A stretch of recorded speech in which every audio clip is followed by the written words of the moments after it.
April 2న Kanigiri నియోజకవర్గంలో జరగనున్న లోకేష్ పర్యటన కార్యక్రమాన్ని విజయవంతం చేయాలని ఎమ్మెల్యే ఉగ్ర నరసింహారెడ్డి కోరారు. వెనుకబడిన కనిగిరి ప్రాంతంలో కంప్రెస్డ్ బయోగ్యాస్ ప్లాంట్ను ఏర్పాటు చేయడం అభినందనీయమన్నారు. ప్లాంట్ను నియోజకవర్గానికి కేటాయించడంలో కృషి చేసిన విద్యుత్ శాఖ మంత్రి గొట్టిపాటి రవికుమార్, ఎంపీ మాగుంటతో పాటు మంత్రి లోకేష్ కు ఆయన కృతజ్ఞతలు తెలిపారు. లోకేష్ తో పాటు అనంత్ అంబానీ కూడా ఈ కార్యక్రమానికి హాజరవుతారని తెలిపారు.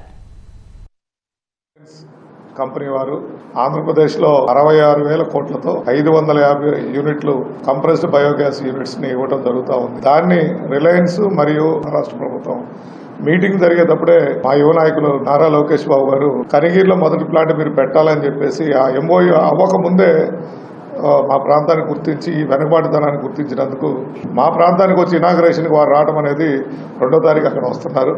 వారికి ధన్యవాదాలు చెప్తూ అనంత్ అంబానీ గారు ఆయన మా ప్రాంతాన్ని రావడం అనేది మాకు ఒక మంచి సూచకం. 6 మండలాల్లో కనిగిరి నియోజకవర్గంలో ఉన్న వాటిల్లో ఒక్కొక్క మండలంలో 150 కోట్ల రూపాయలతో కూడా ఒక్కొక్క ప్రాజెక్టు కోరిపెట్టి రావటము.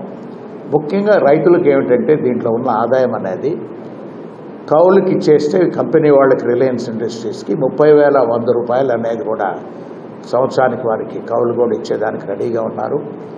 వారే ఆ నేపియర్ గ్యాస్ సంబంధించి సీడ్ కూడా ఇస్తారు ఉన్నప్పుడు, కూడా కావాల్సిన ఫర్టిలైజర్స్ కూడా ఇస్తారు ఉన్నప్పుడు.